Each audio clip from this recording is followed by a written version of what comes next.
Chapter 21, Grace. When the cab reached the terminal, Grace and Esme rushed from it in a mad heat. A large group of mostly women dressed in colorful island garb stood in line, waiting to board the ferry. "Miss Grace, better for you to get our tickets. I'll get us a place." Grace scurried inside and soon came out to find Esme close to the ferry entrance. "I gotta hustle." "Whew, Esme, they're moving fast today, aren't they?" "Typical here, never know the rhythm. Either too fast or too slow. Come, pass in front of me." Grace wedged between Esme and another passenger.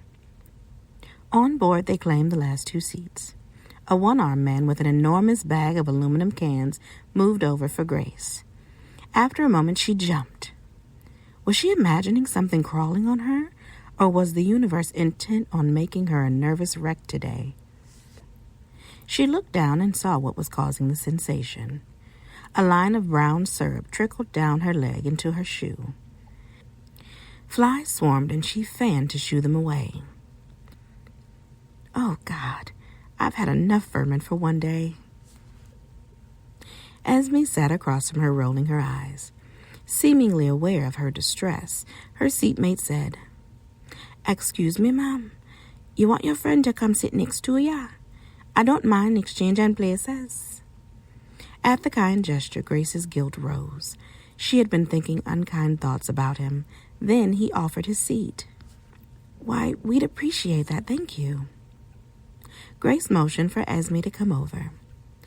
She had preferred they stay as they were because she wanted to lose herself in the swirl of thoughts, but she would not refuse the offer of kindness.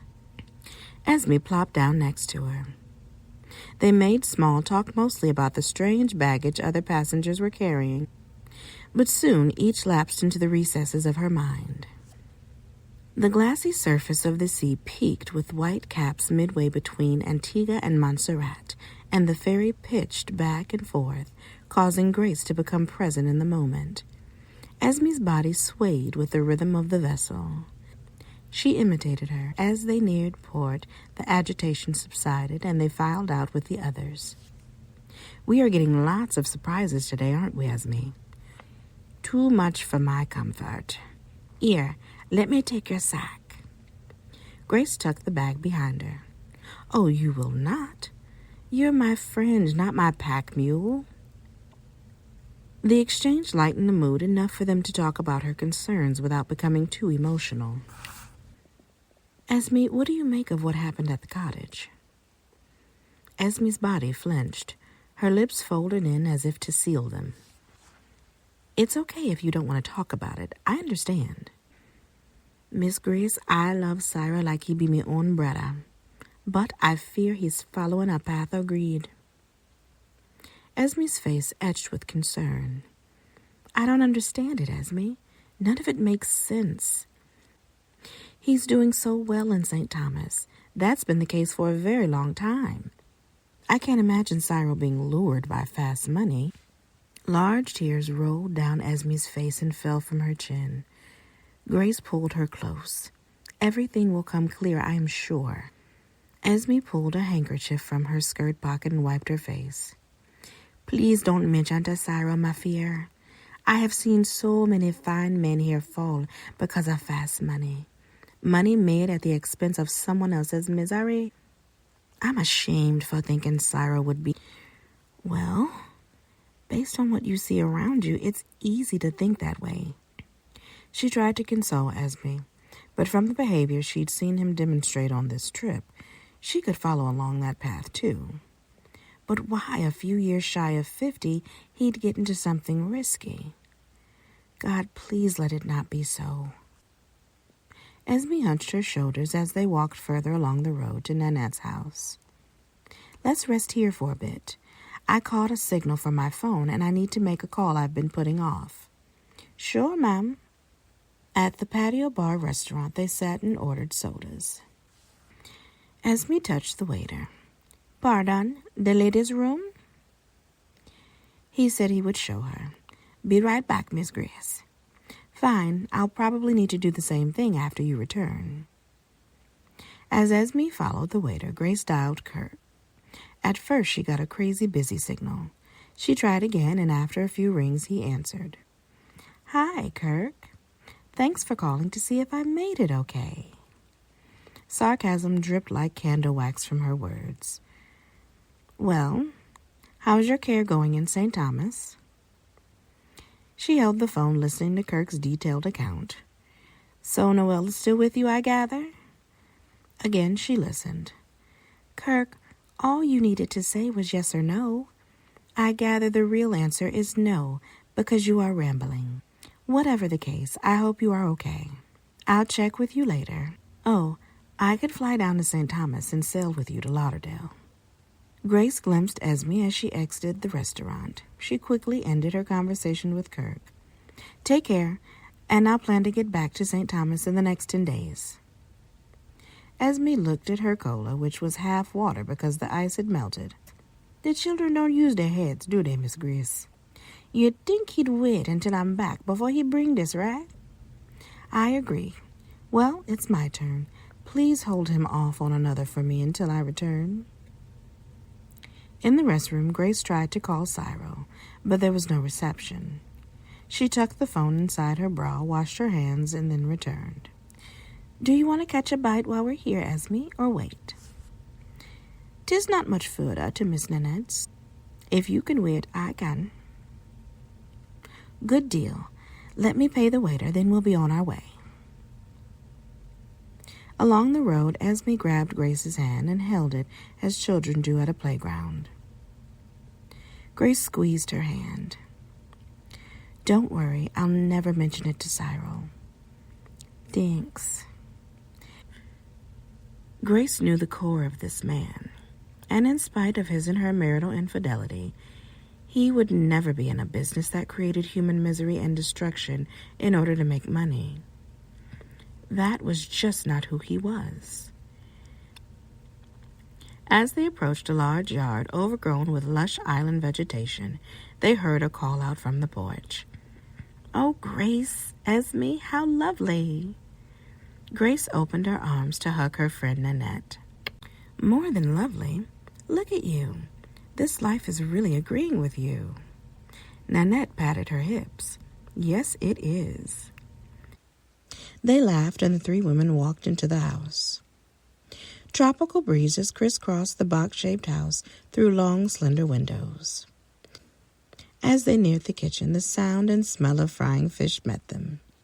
Grace was happy she had dismissed the earlier urge to eat, because there was always something scrumptious going on in her friend's kitchen.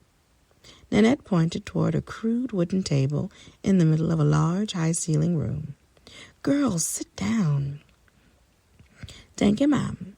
But if you don't mind, I'd like to help milady finish up. Is it all right with you, milady? Milady's face beamed, displaying a wide, toothy smile. Thank you, Esme. I nearly finished here, but you can set the table. The china is, you know, 'tis not your first time here. Esme placed a proper setting for Nanette and Grace. Excuse me, Miss Grace, Miss Nanette. I'll eat out back with milady. Both chimed in. You don't have to eat out back. Grace looked at Esme with tenderness. You know we are not like that. Oh, yes, we know. We just want to jabber and catch up. I know you and Miss Nanette want to do the same. Chapter 22. Kirk. Kirk shut off the phone, then sat on the side of the bed, lost in his thoughts. Who was that, dear? Joy asked while stroking his back. Oh, sorry, honey, that was Grace. And? She wanted me to know all is well in Lauderdale. He patted Joy on her leg, signaling her to move over. He crawled between the sheets, placed the pillows against the headboard, and put his hands behind his head. She said she'd be back in 10 days to sail with me. Oh, well, since we're on the subject, Kirk, when are you going to tell her? He knew what Joy was talking about, but since he didn't have a definite answer, he asked, What? Joy threw back the covers, straddled him, and got close in his face. He realized his tactic failed. What? Don't play stupid, Kirk. When are you telling her you're leaving? He looked into Joy's eyes. The intensity was chilling. Joy, love. He reached out to touch her cheek, but she slapped his hand away. I feel a line of bull making its way out of you, Kirk. No, Joy, you know me better than that. I'm as ready as you are, maybe more. But we have to be careful. Of what? We can't get pregnant. He wanted to laugh, but dared for fear she'd clobber him. No, I know, but you haven't been without Paul for a long time, and we don't want people talking. Joy rolled over, and Kirk extended his arm so she could rest her head on it. You're so full of it, Kirk. Sweetheart, impossible. Every fiber in me is already occupied. He kissed her cheek. By you. I won't wait forever. Just understand that. Kirk's stomach churned. He didn't like the ultimatum. How could he leave Grace? She was the mother of his 2 children, and had to be father too most of the time. Throughout their lives, he'd worked all over the world, seeing them no more than a couple of days a month. Grace was faithful and never complained, except for this time. He knew he was a scoundrel, but not a heartless one. He could not abandon her because it was a convenient time for Joy. He sighed. You won't have to wait much longer, sweetheart, I promise. Come here. He drew Joy close to him. Her face, which had been a disk of fiery anger, was now a canvas painted with disappointment. He brushed away her silent tears. Please don't, Joy. I love you. Everything will work out. I will take care of this as soon as we get back to Lauderdale. Oh, God, this was hard. He had never been torn like this before. He felt dirty and deceitful. He questioned his wisdom in having this affair when he had a wife like Grace. He looked at Joy, and for the first time a twinge of resentment threaded itself through his emotions. The sensation filled him with guilt. Why am I blaming Joy? She didn't put a gun to my head. I was happy, even at the beginning of this evening. He moved to the side of the bed and sat up. He dropped his hands and slumped his shoulders. Without looking back, he pushed up and went to the bar, where he poured a drink and looked at the sea. Earlier, it was magical and romantic. Now the expanse seemed dark and foreboding. His heart ached.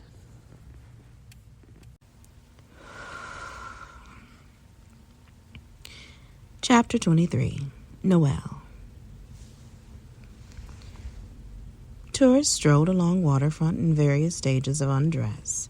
Young women in chic peaking cutoffs and daisy halter tops, and older folks in bygone-era seersucker clam diggers and polyester Bermuda shorts. Many flaunted cruise ship tans. The stopover in St. Thomas would give them a chance to duty-free shop and soak up more Caribbean rays. Noel weaved through the crowd, his cell phone to his ear, his frustration mounted with each ring without an answer. After 3 times of futile trying, he gave up. As an afterthought, he called Knutson. Desaline, why are you at work? It's not time for your shift. Her response angered him. So you have to work a double shift because Janice is fake and sick? A thought tempered his mood. You rode the bike into work, did ya? I'll come by and get a chance to see you right away. I don't want to wait until almost midnight. He sensed Desaline succumbing to his expression of tenderness. And I'll make a good dinner for ya. Be there in about 15 minutes. Noel rushed toward Knutson. Desaline would come out for a second, get a quick kiss, and give him the keys. I'll have 10 hours to propose a deal with one of the guys. He knew where they lived, but, like him, during the day, they rode their bikes along waterfront and through the other shop. He knew where they lived, but, like him, during the day, they rode their bikes along waterfront or through other shopping areas, but not much. It dawned on him. They were doing that to justify the money they had. They'd pick up a tourist here and there, taking them to Megan's Bay or to one of the other beaches. Smart. A toot from a horn directed Noel's attention to the street. The traffic crawled, both vehicle and foot. The tourists meandered in and out of the shops. Others piled into taxis or onto the backs of bikes that now clogged up everything.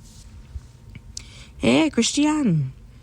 Noel extended his fist to meet Christian's in a hello bump. "What's up, my son?" "Nothing much. What about you, Noel?" "Working a sweet deal. Just got back from Jost Van Dyke. Going back over in a few days to bring a beauty of a yacht here. Then we're sailing up to Florida. Hey, give me a lift up to Knutson to get my bike." Desaline rode it to work. Noel threw a leg over the back of Christian's bike and rode a few blocks up to the hospital. Around the corner from where he had to enter, he tapped Christian. "Stop. Wait here. Gotta get my key. Don't leave, 'cause it's gonna take a few minutes. I just got back, and this is Desaline's first time seeing me." "Yeah, and she's dying to get she hands on you, right?" Christian laughed. Noel scowled. "Don't try to make funny, Christian. You have no room to talk. The whole island knows you walk a chalk line for your girl, eh?" Each pointed a finger at the other. A nonverbal, "You got that right." Neither one could rag when it came to how their women treated them, but Christian always wanted to. Desaline was standing on the steps, so he broke into an easy trot and didn't stop until they were face to face. "Hey, my love. I'm sorry, but I had to leave in a hurry. Remember Kirk?" "Yeah. How can I forget? He was the ham in the sandwich between us on the bike." "What did he have to do with your being away from home, Noel?" Noel watched Desaline move her head from side to side like a cobra before striking. He needed to answer and do it fast. "Desaline, I had to give the man his shots, remember? Then I sailed with him to Jost Van Dyke where he'll be convalescing. He only had a cut on the ass, not some major surgery." Desaline planted the palm of her hand in Noel's chest. "Here's the key. Be back here no later than 10:45 tonight. I'm going to be extra tired, and I don't want to dawdle a minute longer than I have to. You hear?" A key slid from his chest down between their feet. He picked it up. "Come on, Doo-Doo, give me a kiss. Just be back here when I tell you, Noel." Desaline's floral print skirt disappeared through the door. He made sure she had returned to the plexiglass cage before he went to meet up with Christian. Chapter 24. Grace. Grace admired her friend who left her old life of cocktail parties, yacht hopping, and opulent living. Now they sat at a crude table in a mere hovel by comparison to the mansion in Florida. This place was rough, unpainted clapboard. No glass panes, only wooden shutters to let light in during the day and to keep vermin out at night. Modern ceiling fans whirled in each room, which kept the interior tolerably pleasant. In the midst of this crudeness, Nanette was the picture of peace and happiness. She questioned her own judgment staying with Kirk. He had another life, and it didn't seem apparent to him she had one too. Yet she didn't have the guts to leave. "Grace?" "Yes, Nanette." "You seem to be in deep thought." "Oh, I am." Nanette's plate was nearly empty, while her food had been pushed around. "Everything is cold. Want my lady to make a fresh plate? There's plenty." "Later. My appetite left me. Want to talk?" Grace had never told anyone in Lauderdale about her impoverished childhood. The women in her community were into designer clothes, bodywork, plastic surgery, and flaunting their pedigree. They assumed she came from deeper pockets than they did when she refused to talk about her past. She let them believe it. After all, her maiden name was one associated with old money. She teared up and her voice quaked with emotion. "I feel like a spineless fraud. Look at you, Nanette. You left when you were unhappy. Me, I'm too scared. Instead, I lie and play the role of a suffering saint." Grace looked down at her friend's tan hand that rested on top of hers, giving soft, comforting taps. "We're all different. Don't beat yourself up about that. I didn't want to continue with that superficial act in Lauderdale. The shelf life on me and Bill's marriage had expired. We were tolerating each other. He was so relieved when I said I was leaving, especially when I wanted nothing except my maiden name restored. Me, just like you, I have more money than I'll ever be able to spend. So, I followed my heart back here to Montserrat. Grace barely heard anything beyond, me, just like you, I have money. And before she knew it, when I first married, I only had what Kirk provided, had escaped her lips. She felt Nanette instinctively squeeze her hand. Money is not everything, but I always assumed your family left you fairly well endowed. That's what swirled around the country club. Grace opened up like a too-full balloon. I was reared by my single mother, who moved constantly and was always looking for someone to rescue us. It was sheer luck I finished high school on time, and college... Grace sniffled. Embarrassment rouged her face. She continued, was a miracle. That's where she met Nanette, at their prestigious Ivy League alma mater. Her high school English teacher had finished there and championed Grace's cause, getting her a full scholarship and an anonymous sponsor who deposited a generous amount into a bank account for the rest of her expenses. Nanette, I've lived on someone else's money for most of my life. What about your books? What about your relationship with Cyril? The royalties have picked up, and I've stashed that. Kirk doesn't care.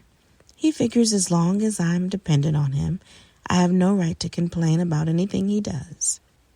At first, I was so hurt, but when I started my own dalliance, I began to feel less pain. As for Cyril, he's married. Grace felt she was socking her friend like a prize fighter, disclosing one knockout fact after another. Oh my. That might not be the worst of it. Chapter 25. Noel. While walking toward Christian, Noel turned over the ideas he'd run past him. I'll throw him a little bit. I hope he'll nibble. Noel clapped Christian on the shoulder. Want a drink? They could ride out to a roadside bar. That way, he'd be halfway to Tutu, and from there, he could get to Desaline's weathered one-room cottage a lot quicker than from the crowded downtown area. Yeah, we can walk to Nightbird from here. That blew Noel's plan out of the water. He, for a second, felt torn, but convinced himself he could take care of everything and get back in time to pick up Desaline. It was still early in the day, so he agreed. Good spot. Let's ride over, man. Scantily dressed young people Noel had seen earlier crowded the bar. The cruise line approved Nightbird as an acceptable hangout, so they jammed it to soak up local flavor. A ding went off in Noel's mind as he waded through the crowds. No locals to overhear our conversation. Smart thinking. In school, he and the other guys thought Christian was a goofball, not someone with smart. So Noel questioned him to see if this was a conscious choice or just a convenient spot for him to hit on the tourists. It's loud in here, Christian, Noel complained. Perfect. We don't need the quiet where a bunch of old cooks can listen. Oh, gotcha. Noel's question as to whether this was a conscious choice was answered with certainty. When he first flagged Christian over, he thought he'd be the one operating from a position of strength, but so far Christian called the shots. Let's grab that table. Noel moved to where Christian pointed, but decided he'd offer to spring for something to drink. Want to share a pitcher? I can't get sauce. Desaline, I don't have to explain it to you. As they sat, sipping their beer, Noel cast a line to see if Christian would say anything about running dope. Your night business any good, Christian? Christian's voice hardened. Depends on what business you're talking about, Noel. His stomach lurched, but he coated his nerves with Teflon. Fear that came up had to slide off. His relationship with Desaline made him appear wimpy enough, so he answered, Oh, come on, man. I got inside info on all you jet ski jockeys. Noel took a straw from the dispenser, placed one end on the table and the other to his nose. Get what I'm talking about now? Christian looked at him with a steely gaze. This was not as easy as he'd imagined. From Christian's behavior, he was not the soft touch he imagined he'd be. The little while at the Night Bird revealed a different Christian. Even his famously generous tongue was now producing few words. "Okay, Noel, you can cut the miming. Tell me this idea you're so hyped up about." Noel hadn't planned to disclose his tactics before getting the commitment or head nod from someone with clout, but this was the choice he had. "I don't know if I want to put all my ideas out there, Christian, without a solid that I'm in." Christian cast a look over each shoulder, then leaned close to Noel. "You think I'm a minnow, right?" Noel placed his hands palm up on the table and hunched his shoulders, a disavowal of Christian's statement. "No, my son. Are you kidding? Why do you think I'm talking to you instead of some of the other chaps? I knew you were up there. A big fish." He didn't feel that way when he pulled him over. Christian's face hardened and his eyes bore into Noel, sending a chill over him. "Big enough." Noel wiped his hand over his face to remove the veil of sweat that covered it. As his new respect for Christian grew, prickling questions prodded him to evaluate the wisdom of his decision. "What the hell am I doing? Should I go any further with this?" He couldn't very well back out without arousing suspicion about his intention. He did invite himself into the situation, and now that he was there, he didn't know how to retreat. "Now, Noel, what were you saying earlier about a yacht?" Noel projected an air of confidence, though the walls of his stomach felt like they were being raked over with sandpaper. He delayed answering. He topped off Christian's glass and did the same for himself. "Need to finish this before it's hot." Between gulps, Noel painted a detailed picture of his association with Kirk, leading Christian to believe the dysfunctional couple was so engrossed in the messiness of their marital status that it would be easy to make them unknowing participants in the illegal drug running between St. Thomas and the Miami area. "They'll be going back to Lauderdale. That would be better." Miami was coming under more scrutiny, and increasing amounts of the precious white powder were being confiscated. "We don't like what's happening there. Glad we had a chance to talk, Noel. I think we can do something big together." He told Noel he needed to do some strategizing, and Noel figured he'd also verify the story he told him, as much as he could. He also gave Noel something to think about. "We don't take well when our stuff ends up with the DEA. His face softened and he smiled, but his words remained stern and flinty. "I don't trust contacting you on your phone, so let's meet back here day after tomorrow." Christian assured Noel he'd have some definite answers by then. "For now, we'd better fly this coop, man." Noel looked at the clock above the bar. He stretched his eyes in disbelief. "How did 3 hours pass so fast? I have to go to Safeway, get food, make dinner for Desaline, then come back to pick her up. I'd get a plate from Phrygia, but I promised I'd prepare the food myself. For sure she'll know the difference, right?" The exchange between them had warmed, and Noel's stomach relaxed enough to growl. "Oh, yeah, I cook all the time for my girl." "From the way your gut is sounding, you need to hurry and give it some of your good cooking." In Tutu, Noel trod the aisles of Safeway, looking for the best ingredients.